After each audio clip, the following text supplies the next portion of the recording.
साथ देईल तुला भाग 25. रीमा तिच्या त्या लेटर्समध्ये गुंतून गेली. तिला खरंच वाटत नव्हतं तिची हट्टी वेळी रश्मी इतका सॉर्टेड विचार केव्हापासून करायला लागली येते. उत्सुकतेने तिने पुढे वाचायला सुरुवात केली. तुला मिस करतीये त्यातला रेंडम कुठलाही कबीर. आज स्टोरी बोर्ड बनवताना मला एक कॉन्सेप्ट अडला. Twilight mind. ऋषीला त्याचा अपेक्षित असलेला अर्थ विचारला तर त्याने खूप सोप्या शब्दात समजावलं. एखाद वेळी मनाची अशी स्टेट येते की त्यांचा एक बाजूला स्वप्न असतं आणि दुसऱ्या बाजूला सत्य. त्या अंधारातील स्टेटमध्ये आपल्याला पूर्ण चॉईस असते काय हवं ते निवडायची आणि मग ते निवडच आपली डेस्टिनी बनते. कबीर, मला वाटतं ही अवस्था, हे स्टेट ऑफ द माइंड मी अनुभवलंय आणि मी त्यात माझ्यासाठी स्वप्न चॉईस केलं आणि आता तीच माझी डेस्टिनी आहे. ह्या स्वप्नाच्या जगात फक्त आपल्या दोघांची पावलं एक एक करून पडत असतात. मी ती रिदम फक्त समजून घेते. मला आपल्या सावल्या फक्त दिसतात. मी त्यांची शांतता समजून घेते. पावलांना आणि सावल्यांना भाषा कुठे असते बघ. माझं हे असं सतत चालू असतं. तुला शोधायला निघते स्वतःपासून सुरुवात करून मी स्वतःपर्यंतच येते. कबीर, ही ट्विलाइट माइंडची अस्वस्थता तुझी पण होते का रे? पुन्हा एक संध्याकाळ तुझ्या त्या थोड्या हेजल रंगाच्या डोळ्यात मिसळून अंगभर लपेटून घ्यावी असं वाटतं. तुला देते का आवाज एक तरी संध्याकाळ? नाही ना? पक्क ठाऊक आहे मला. तरीही तुझीच मी साथिया, तुझ्या माझ्या हातातून सुटलेल्या दिवसांपैकी असाच एक. कबीर, आपल्या आवडीचं काम असलं की थकवा जाणवत नाही म्हणतात ते खरं आहे. हा प्रोजेक्ट माझ्या करिअरलाच नाही तर आयुष्याला देखील वेगळी दिशा देतोय. ऋषी आज म्हणाला तुला कामात सतत बेस्ट देण्याचा नवीनच फितूर चढलाय. मी त्याला तेव्हा हसून टाळलं. पण हा फितूर अजूनही पाठ सोडत नाहीये. हो, कामाचा एक फितूर, एक कॅप चढलाय आणि त्या धुंदीत राहणं आताशा आवडू लागलंय. कारण काही रंगीत आठवणी विसरायला त्याहून गर्द कॉन्ट्रास्ट धग हवीये आयुष्यात. कबीर, तू आयुष्यात येण्यापूर्वीचे काही प्रेशियस मोमेंट्स ज्यांना मला वाटत होतं एखाद्या अमूल्य हिऱ्याची झडाळी आहे ती निव्वळ काचेची चमचमणारे तुकडे ठरले. लहानपणी मी पानांवरचे दंभ मोती समजून खूप वेळा जसेच्या तसे बोटावर उतरून द्यायचा प्रयत्न करायची. पण प्रत्येक वेळी त्याचं पाणी होऊन बोटं ओलसर व्हायची. तसंच काहीसं झालं रे. त्यामुळे आता हा कामाचा फितूर मला जास्त आवडतोय.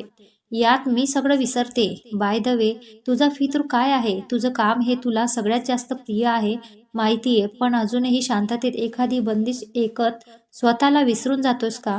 अजूनही एकटेपणाला सोबत म्हणून सिगरेट ओढतोस का? मला नाही आवडत. खूप काही बदललं असेल नाही ह्या 6 महिन्यात? कबीर, मी आहे का रे तुझ्या आठवणीत अजूनही?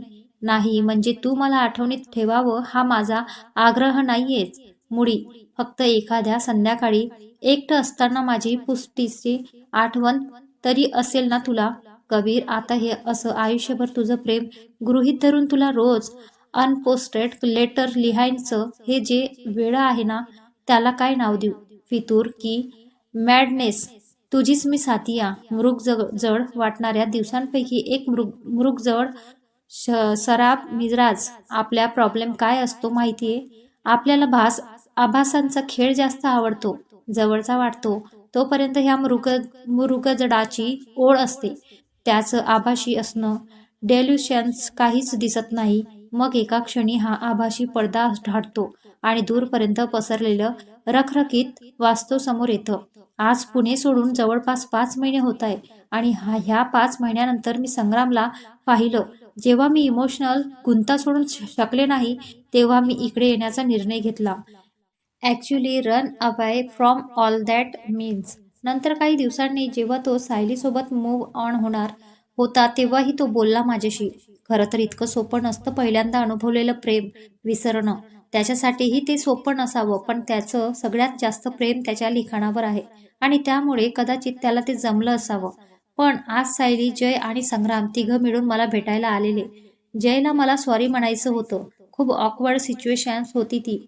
संग्रामने त्याची साथी या कादंबरी पूर्ण केली आणि ती पब्लिश करायच्या अगोदर माझ्याकडून एक NOC फॉर्म त्याला साईन करून हवा होता. त्याला वाटलं असेल मी त्याच्या रायटिंग कंटेंटवर हरकत घेऊ शकते. मला ड्रॉप दिला त्याने वाचायला. वाचून मग सही कर म्हटला. मी ड्रॉप आणि सही केलेला फॉर्म त्याला लगेच दिला. जे मी जगले त्याचाच ड्रॉप्स का वाचायचा आणि जे काही काल्पनिक असेल त्याच्याशी माझा संबंध नाहीच. मी इतक्या सहजपणे सही केली याचं सायली न जयला खूप आश्चर्य वाटलेलं दिसलं. असंही त्यांच्या माझ्यावर कधीच विश्वास नव्हता. एनिवे संग्राम कॉपीरायटर म्हणून खूप साऱ्या ब्रँडच्या प्रोडक्टवर काम करतोय हे ऐकून छान वाटलं. तो तेवढा टॅलेंटेड आहेच. संग्राम, माझं आयुष्य व्यापलं होईल ह्या शब्दाने त्याच्या त्या डिम्पलहूनही त्याचं गोड रोमॅन्टिक बोलणं, त्याच्या सोबतचे प्रेशियस मोमेंट्स हे सगळं विसरणं न त्याला शक्य आहे न मला. पण त्या आठवणींना आता शब्दांचा वास येतोय. ते सगळे प्रसंग माझ्यासकट पुस्तकांच्या पानात जाऊन बसताय, हसताय माझ्यावर. तो माझ्याजवळ जरी आला तरी मी ब्लश व्हायचे. ती माझ्या गालांवर चढणारी लाली माझ्या नकळत कागदांवर उतरली गेली. माझं त्याच्यासाठी पजेसिव्ह होण्यात, त्याच्या तोंडून आय लव्ह यू ऐकण्याच्या बेचैनीने कादंबरीची पानं भरली जात होती. संग्राम, तुझं प्रेम खोटं नव्हतं रे, पण मी प्रेमाच्या शोधात नव्हते रे. संग्राम, मला प्रेमातल्या त्या ट्रस्टची ओढ होती जी नात्याला परिपूर्ण बनवते. तू तुझ्या कथेला आकार देताना मला सतत बिसटलेलं ठेवलंस. संग्राम, त्या रात्री कबीर सोबत नसता तर असो. जाताना एकट्यात गाठून मला सायलीने अगदी भरलेल्या डोळ्यांनी एक रिक्वेस्ट केली. प्लीज, जमलं तर मुंबईला ब्रँचला ट्रान्सफर मागून घे. 1 महिन्यात तुझा प्रोजेक्ट संपेल. तू परत पुण्याला येणार. जर संग्राम, ती पुढे बोलू शकली नाही, पण मला समजलं तिला काय म्हणायचं होतं ते. खरंच प्रेम माणसाला इन्सिक्युअर करतं. मी त्यावेळी काहीच बोलले नाही, काही सुचलंच नाही. खरं तर तिला असुरक्षित वाटण्याचं कारणच काही नाहीये. त्यांच्या प्रेमाला मैत्रीचं स्ट्रॉंग फाउंडेशन्स आहे. मिकाने मागे सिंगापूरला 1 वर्षाची ॲडव्हान्स ॲडव्हर्टायझिंग इंटर्नशिप आहे ती करणार का म्हणून विचारलं होतं. मला वाटतं त्यासाठी हो म्हणायची वेळ आलीये. खरंच time is the best solution असं म्हणतात, ते काही खोटं नाही. संग्राम खूप स्टेबल आणि कंटेंट वाटला. नव्याने गवसलेल्या प्रेमामुळे की साथिया मिराकी पब्लिश करते ह्या आनंदामुळे माहीत नाही, पण त्याला त्याचा मार्ग सापडला ही आनंदाची गोष्ट. आणि मी माझ्याच भावनांच्या विचारांच्या धुक्यात चाचपडते. माझा तुटलेल्या पतंगासारखी हेलकावे खात वारा नेईल तिकडे वाहत जाते. डेस्टिनी, मी माझ्यासाठी निवडलेली डेस्टिनी. बाकी जगाच्या पाठीवर मी कुठेही गेली तरी ह्या डायरीच्या पानांमधून तर तू जवळ असशील ना कबीर. माझीच नसलेली मी तुला कधीच कळला नाही असं कुठलाही. कबीर, ज्या गोष्टींपासून आपण दूर पडण्याचा प्रयत्न करतो ती का पुन्हा पुन्हा आपल्यासमोर येत असते रे. कबीर, मी खूप प्रयत्न करते स्वतःला सावरून ठेवण्याचा, पण काही क्षण माझ्या हातात नसतात रे. आज ध्यानीमणी नसताना सहेला रे ऐकलं. मी पुन्हा एकदा स्वतःला हरवून बसले. हा एक शब्द माझ्या आयुष्यातलं पर्पल ड्रीम आहे. खूप सेरेन तरीही घुसमट करणार असे कितीसे क्षण आहेत माझ्याकडे तुझ्या आठवणींचे. अगदी थोडे म्हटले तर काहीच नाही, पण सहेला रे म्हटलं की ते क्षण अमर्याद होतात, गोठून जातात. तू आणि मी भेटलोच का हा प्रश्न मी वैतागून त्या दरम्यान 1000दा स्वतःला विचारला असेल. पण आज मी खूप शुअर आहे, कुठेतरी अस्ताव्यस्त भरकट असलेल्या माझ्या आयुष्यातला माझं अवखळ वळण न बदलता स्वतःसोबत वाहवत घेऊन जाण्यासाठी तू आलास. मला दिशा सापडते. तोपर्यंत निघूनही गेलास. कबीर, मी म्हणते, स्वतःला रोज दटावते की तुझ्याशिवाय राहण्याची शिक्षा हेच सगळ्या चुकांवर प्रायश्चित आहे. पण एखादा असा दिवस येतो आणि मोठ्या मुश्किलने जोडलेल्या संयमाचे तुकडे विखरून जातात. तू आठवतोस का रे? खूप जास्त आठवतोस. तुला डोळे भरून पाहण्याआधीच तू निघून गेलास. मला तुझी सोबत हवी होती कबीर. एकदा सांग, अनोळखी मुलींसाठी इतकी काळजी जवळी उगीच वाटली तुला? त्या संध्याकाळी तुझे ओठ जे बोलले त्यात जगाला माहीत असलेलं I love you miss you वालं प्रेम नव्हतं, पण प्रेमापेक्षाही खूप जास्त मी ज्याच्या शोधात होते तो नात्यांमधला सुकून विश्वास होता. मला तू माझ्या आयुष्यात हवाय कबीर. आता धावत पडत तुझ्याकडे यावं, तुला घट्ट मिठी मारून खूप खूप रडावं वाटते. पण पण हा शब्द खूप त्रासदायक आहे आयुष्यात. बाहेर बिनमोसमचा बेसुमार पाऊस कोसळतोय. सगळं शहर चिंब भिजले. मला उन्हाची आठवण येते. सगळी झाडं पावसात शांत उभी आहे. मला गुलबक्षींच्या फुलांची आठवण येते. मध्यरात्री झालीये, मला चांदण्याची आठवण येते. खूप एकटं वाटते कबीर. मला तुझी आठवण येते, खूप येते. तुझीच मी. रीमाने मोबाईल बाजूला ठेवला. तिला अगदी गहीवरून आलं. मोनाच्या खांद्यावर डोकं ठेवून कितीतरी वेळ ती रडत राहिली. जरा वेळाने स्वतःला सावरत ती शांत झाली. ताई प्लीज, आपण कबीरला कॉन्टॅक्ट करूया. एका दिवसात त्याचा सगळा ठाव ठिकाणा काढते बघ. शेवटचे 2 वीक राहिली आहेत. त्यात लास्ट वीक पूर्ण प्रोजेक्ट साईडवर जाणार आहे आणि मॅडमने तो इंटर्नशिपचा फॉर्म देखील भरलाय. मोनाची बेचैनी आवाजात कळून येत होती. प्रोजेक्ट साईट कुठे? मनाशी काहीतरी ठरवती म्हणाली. महाबळेश्वर पासून 30 किलोमीटर आहे. तापोडाजवळ मोठा रेस्टॉरंट आणि रिसर्च सेंटर आहे. कोयना बॅकवॉटरला. शेवटचा आठवडा पूर्ण टीम तिथे असणार आहे. ताई, आपण कबीरला फोन करून सगळं सांगूया का? वेडी आहे का ग? कबीरला फक्त रश्मी भेटली आहे. बाकी तो कसा आहे? त्यालाही नक्की ह्याच फिलिंग्स होत्या का रश्मीसाठी, हे बघायला नको का? आणि आता 6 महिने होतील, तो मूव्ह ऑन झाला असेल तर, कुठल्या रिलेशनशिपमध्ये असेल तर, त्याचा स्वभाव, त्याची फॅमिली काय विचार करेल, आपल्याला काहीच आयडिया नाही. आणि मी आता ह्या वेड्या मुलीच्या बाबतीत काहीच रिस्क घेणार नाहीये. हो, तेही आहे. कुठल्याच सोशल मीडियावर नाहीये तो. लिंक्डइनवर अगदी जुजबी माहिती आहे, ती पण अपडेटेड नाहीये. तोंड वेंगडत मोना म्हणाली. एक काम करते, मी पुण्याला जाते. तू रश्मी आल्यावर कसंही करून तिच्या मोबाईलमधून मला वैदेहीचा नंबर शोधून दे. कबीर तिचा बॉस होता, तिला त्याच्याबद्दल बरीच माहिती असेल. बघू काही हाती लागते का? Okay done. रश्मीला आयुष्यात काय हवं आहे याची कल्पना दोघींनाही आली होती. मनाचे खेळ ही विचित्र असतात असं म्हणतात. मनाला त्याला सावरायला तोच हवा असतो जो सगळं बिस्कटून गेलेला असतो. कबीर दादा, हे कोणाचे फोटो लावले? मागच्या वेळी तर नव्हते. सतीश सगळ्या फोटोंवर नजर फिरवत म्हणाला.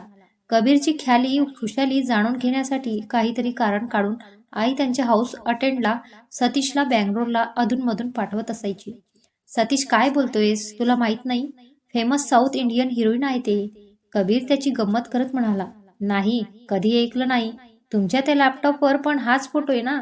मगाशी बघितला मी, तुम्ही काम करत होते तेव्हा. काहीही म्हणा, एकदम टकाटक आहे ओ दादा ही हिरोईन. एक टक त्या फोटोकडे पाहतो तो म्हणाला. कबीरकडे लक्ष गेल्यावर व रागाने बघतोय हे पाहून त्याने जीभ चावली. सतीश, तू माझ्यावर लक्ष ठेवायला येत असतोस का? तुला निघायचंय, विसरलास? वेळ होतोय, चल आवर पटापट. जे टाइमपास कागद आहे आईने सही करायला पाठवले होते ना, ते आठवणीने घेऊन जा आणि तिला सांग सगळं ठीक आहे. दादा एकदम खुश आहे. हिरोईनीचे फोटो वगैरे लावून ठरवलं तरीही रश्मीच्या विचारातून बाहेर येणं त्याला जमतच नव्हतं. आयुष्य इतकं अस्थिर का झालंय ह्या विचाराने त्याला अस्वस्थ वाटत होतं. आई वडिलांची काळजी साहजिकच होती, पण मनाला कोण समजवणार? तिच्या आठवणीपासून विचारांपासून दूर गेलं की जरा शांतता वाटेल म्हणून तो इथे आला होता.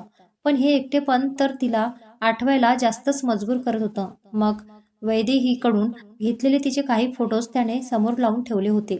सतीश निघून गेल्यावर समोर दिसणाऱ्या एका फोटोकडे बघत तो शांततेत सोफ्यावर बसला. समोर खडखडून हसणाऱ्या रश्मीचा एक कॅन्डेड फोटो होता.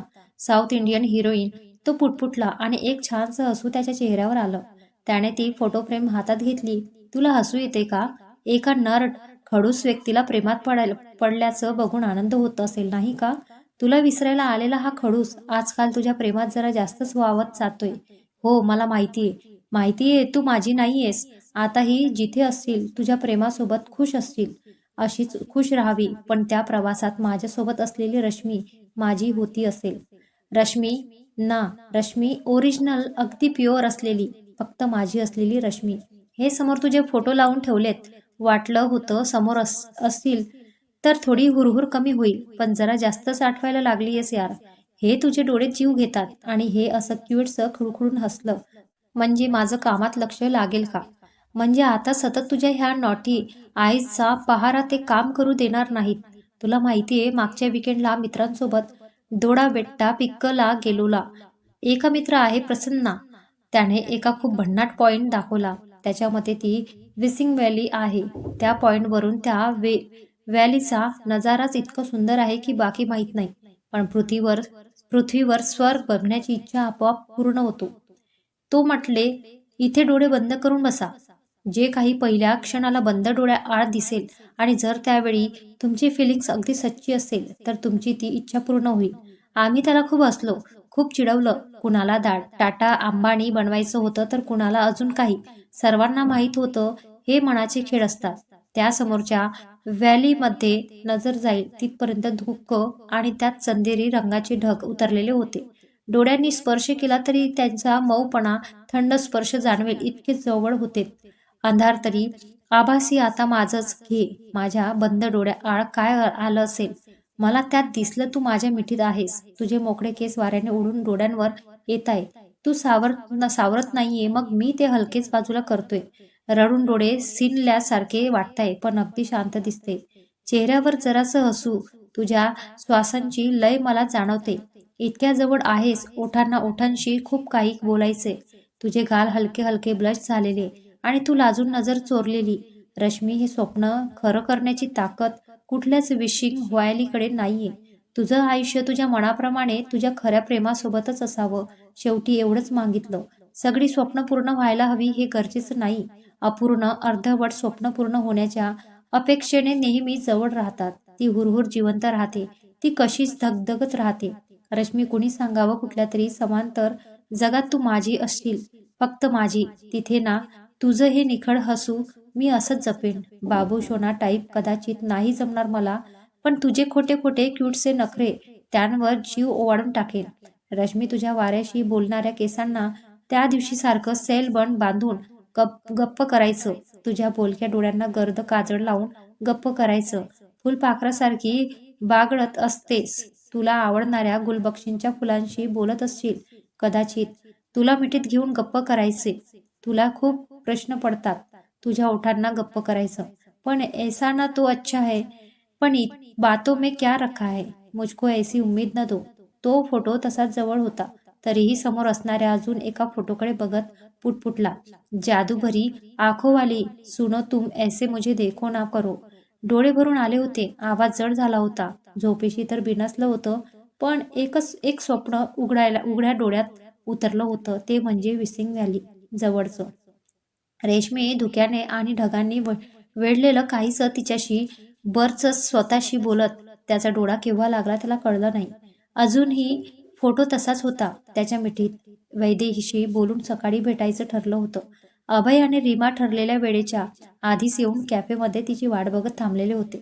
तिच्याकडून थोडीशी का होईना पण कबीरबद्दल माहिती मिळावी ही आशा त्यांना होती. रीमा बेचैन होती. अभयला तिची अवस्था कळत होती. तिचा हात हातात घेऊन सर्व काही ठीक होईल म्हणून त्याने धीर दिला. रीमाने पुन्हा तिला फोन करून कुठे बसलोय वगैरे सांगितलं. ती येते ना हे कन्फर्म करून घेतलं. जरा वेळाने वैदेही आली.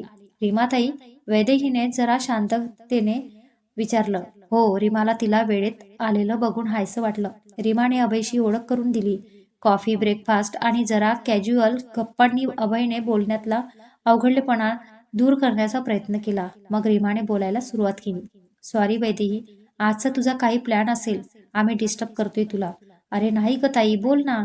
वैदेही, काल तुला म्हटलं रश्मीला सरप्राईज द्यायचंय, त्याविषयी बोलायचंय. पण ऍक्च्युली मला तुला कबीरबद्दल विचारायचं होतं.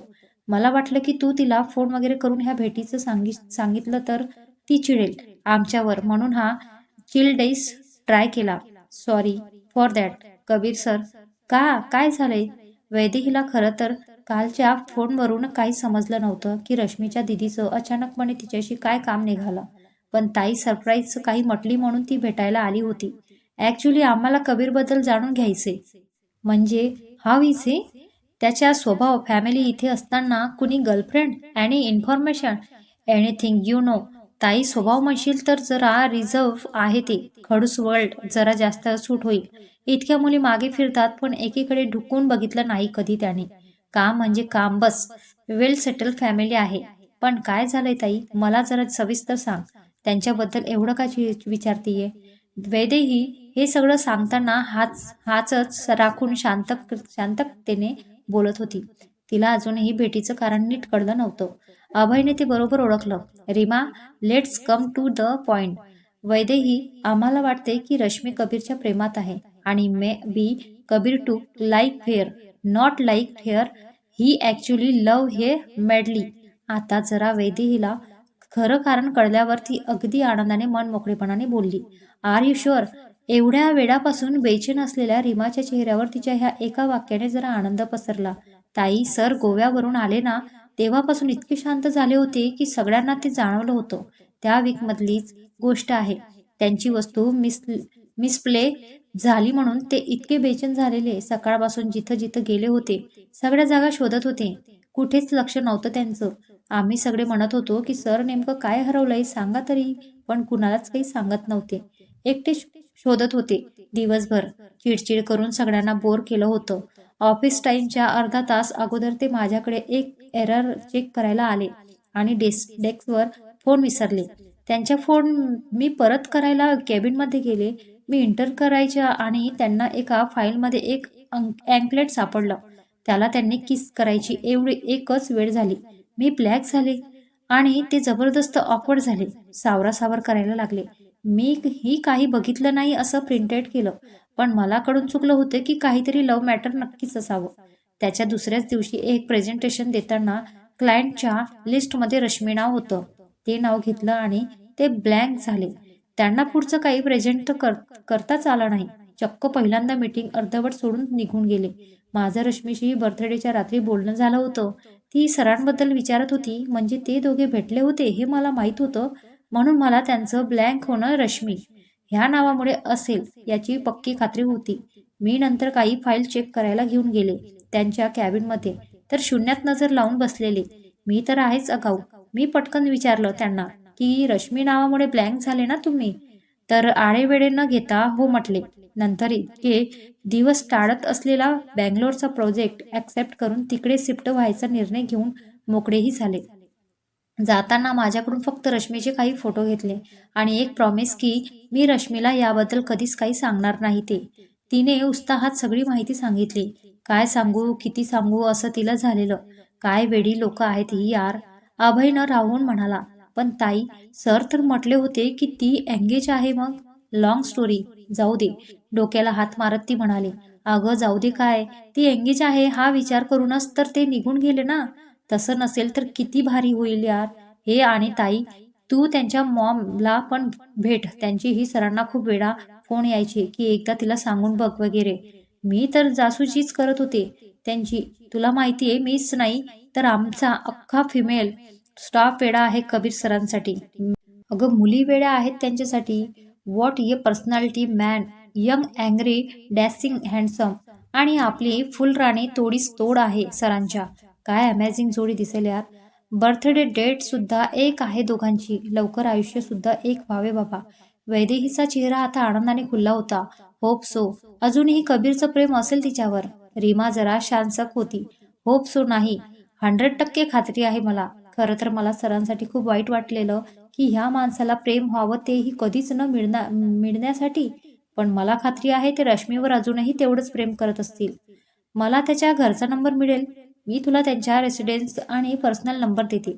ॲड्रेसही मिळून जाईल तुला ऑफिसमधून. सगळे डिटेल्स उद्या ऑफिसला गेल्यावर व्हॉट्सअप करते. हो चालेल. काल फोन केलेला त्याच नंबरवर कर. आणि खूप खूप मोठं थँक्स तुला. काय ग ताई, मला माहीत असतं ना की रश्मी एंगेज नाहीये. मीच तिला अप्रोच केलं असतं. प्रॉमिस गेलं खड्ड्यात. पण तिने नंतर कधी मला त्यांच्याबद्दल विचारलंच नाही की विषय काढला नाही. मुंबईला जाते एवढं ग्रुपवर बोलणं झालेलं, त्यानंतर काहीच कॉन्टॅक्ट नाही. म्हणून एवढे दिवस वेस्ट झाले. काहीही मदत लागली तर सांग, मी आहे. Thanks dear, thanks a lot. वैदेहीला भेटून एक रीमाच्या बऱ्याच शंका दूर झाल्या होत्या. आणि आता पुढे काय करायचं हे अभय आणि रीमाने पक्क केलं. त्या दिवशी रीमा आणि अभय कबीरच्या घरी पोहोचले तेव्हा बऱ्यापैकी संध्याकाळ झाली होती. या बसा. दुपारी तुझा फोन येऊन गेल्यापासून सारखी चिलबिल चालू होती. कधी एकदाची भेटते तुला असं झालेलं. मी आसावरी सरदेसाई आणि हे कबीरचे बाबा सत्यजित सरदेसाई. मला तुम्हाला भेटण्याची उत्सुकता होती. आंटी, बाय द वे, हा माझा मित्र अभय. नमस्ते आंटी. नमस्ते अंकल. अभयला त्यांच्या वागण्या बोलण्यात प्रचंड आपुलकी जाणवत होती. भेटीचं जे जडपण आलं होतं ते जरा विरल्यासारखं झालं. बसा. खूप बरं केलं तुम्ही आलात. आता काही गोष्टींचा गुंता तरी सुटेल. एक दीर्घ सुस्कारा टाकत कबीरचे बाबा म्हणाले, आंटी, ॲक्च्युली मला ही काही गोष्ट क्लिअर नाहीये, म्हणून मी माझ्या घरी अजून काही सांगितलेलं नाहीये. कबीरच्या आईबाबांना भेटायला रीमा आणि अभय दोघेच आले होते. अजूनही त्यांनी घरी काही सांगितलेलं नव्हतं. It's absolutely okay, no problem. आता नेमकं चालू काय आहे दोघांच्या आयुष्यात ते अगोदर जाणून घेणं महत्त्वाचं. मला सांग, रश्मीची तर एंगेजमेंट होणार होती ना? कबीरने तसं सांगितलं होतं मला. तिला ह्या प्रश्नाने जरा अवघडल्यासारखंच झालं. पण त्यांची आई अगदी मैत्रीण असल्यासारखी विचारत होती. त्यामुळे तिला जरा धीर वाटला.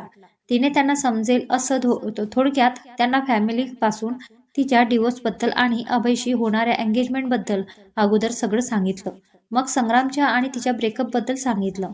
त्याही विचारात पडल्या. आंटी, रश्मी जरा अल्लड आहे. तिला आयुष्यात नेमकं काय हवंय हे कबीर आल्यावर समजलं. ती अशा परिस्थितीत होती की काय करावं तिलाही कळत नव्हतं. त्यात कबीर तिला जे तू फील करतीये ते निव्वळ तुझ्या मनस्थितीमुळे आहे वगैरे सांगून निघून गेला. ती मात्र त्या प्रवासातच स्वतःला त्याच्याकडे विसरून आलेली. आता तर पूर्ण कबीरमय झाली असं म्हटलं तरी वागणं ठरणार नाही. पण मान्य नाही करायचंय तिला. कबीर तिला म्हटला होता की त्याचा लव अफेअर ह्या गोष्टींवर विश्वास नाहीये. मला प्रेम कधी होणार नाही वगैरे. म्हणून की काय त्याला कन्फेस करत नसावी. त्याच्याविषयी काही बोलत नाही. फक्त त्याच्यासाठी रोज डायरी लिहिते. तिथेच रडते, हसते, प्रेमही करते. तुम्ही सांगा मी काय करू? मला माहितीये कबीरचा यात काही दोष नाही.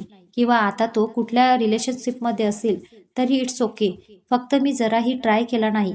त्यांची एकदा पुन्हा भेट घडवून आणण्याचा हा गिल्ट नकोय म्हणून हा प्रयत्न. रश्मी पण कबीरवर तेवढंच प्रेम करते हे ऐकून त्याच्या आई-बाबांचा चेहरा खुलला. एकुलता एक मुलगा आयुष्यात पहिल्यांदा कुणी इतकं आवडलं. त्यांचं मनापासून प्रेम असताना हे पूर्णत्वाला जाऊ शकत नाही. याचं त्यांनाही वाईट वाटत होतं. तो बँगलोरला किती एकटा आणि उदास असेल याचीही त्यांना कल्पना होती. पण ते ठरवून देखील काहीच करू शकत नव्हते. आणि आता एकदम सगळे निराशेने ढग हळूहळू हटणार ह्या जाणीवेने तो खुश झाले होते. शेवटी काय तर दोघेही वेडे आहेत. हा आमचा हिरो कबीर वेडा आहे तिच्यासाठी. पहिल्यांदा तिला पाहिलं तेव्हाच प्रेमात पडला होता म्हणतो. इतका तुसडा होता मुलींच्या बाबतीत. ते कपल, गर्लफ्रेंड, बॉयफ्रेंड फार तिटकारा यायचा त्याला. काम सोडून लोक फालतूपणा करतात असं म्हणायचा. आणि गोव्यावरून आला, रश्मीला काय भेटला, पूर्ण बदललाच. बँगलोरला जाण्यापूर्वी अगदी कुशीत फिरून रडला होता तिच्यासाठी. मी म्हटलं होतं त्याला इतकं प्रेम नको करू की ती आहे त्याची राहू शकणार नाही. बघ तेच झालं. पण आंटी, ह्या 5-6 महिन्यात काही बद्दल असेल तर आय मीन तो तिकडे कुणाच्या प्रेमात वगैरे. हे बघ कबीर त्याच्या इमोशन्स बाबतीत खूप सॉर्टेड आहे. आता रश्मीशिवाय कुणालाही जागा नसेल त्याच्या हृदयात.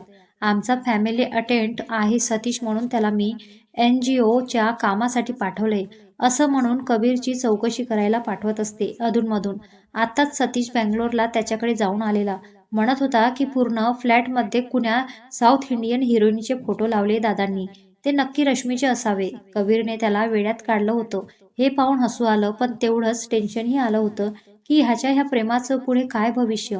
मी स्वतः तिचा नंबर शोधून तिच्याशी बोलणार होते की ह्याला एकदा समजावून सांग. इतकं मला आता असं झालं होतं म्हणून तुझा फोन आल्यावर.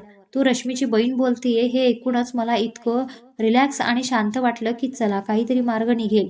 हे खरंच खूप विचित्र झालंय. आता त्यांना फोन करून बोलावून घेऊ आणि सोक्षमोक्ष लावूया. त्यांचे बाबा अगदी उत्साहात म्हणाले. पण त्यांना थांबवत आसावरी पुढे म्हणाल्या, नाही, आपल्याकडून त्यांना असा एकमेकांच्या प्रेमात अर्धवट मेसेज गेला तर ते त्यांच्या इमोशन मॅन्युप्युलेट करतील. दोघेही काहीतरी ठरवून. मनात कुठला तरी ब्लॉक दडपण ठेवून वागताय. काहीतरी असेल त्यांच्या मनात. आपण त्यांना जाणीव नाही करून द्यायची. आपण त्यांना फक्त भेटवायचे. मग पुढची परीक्षा त्यांच्या प्रेमाची. ओके, पण आता रश्मीचा प्रोजेक्ट शेवटच्या टप्प्यात आहे. ती एवढाच आठवडा मुंबईमध्ये असेल. मग 1 आठवडा ऑन साइट. नंतर इंटर्नशिप जाण्यासाठीच्या तयारीला लागणार आहे. काय करायचंय?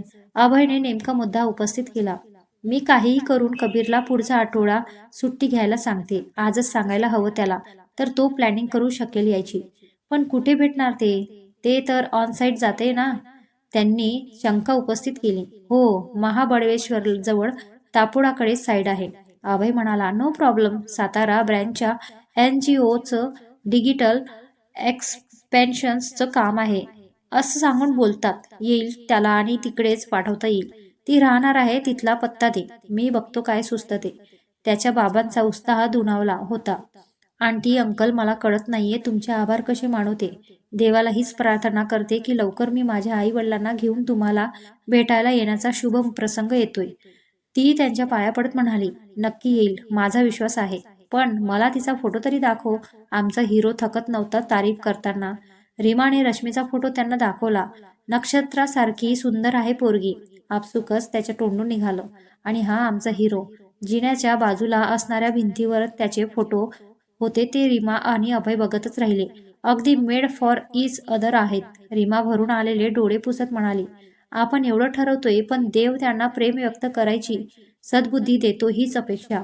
आईचं मन मुलाच्या आनंदासाठी झटत होतं. एकदम आलेल्या आनंदाला गालबोट लागायला नको एवढंच त्यांना वाटत होतं. तर मित्रांनो, आजचा हा भाग कसा वाटला कमेंटमध्ये नक्की कळवा आणि व्हिडिओला लाईक आणि शेअर करा. चला भेटूया पुढील भागात. धन्यवाद.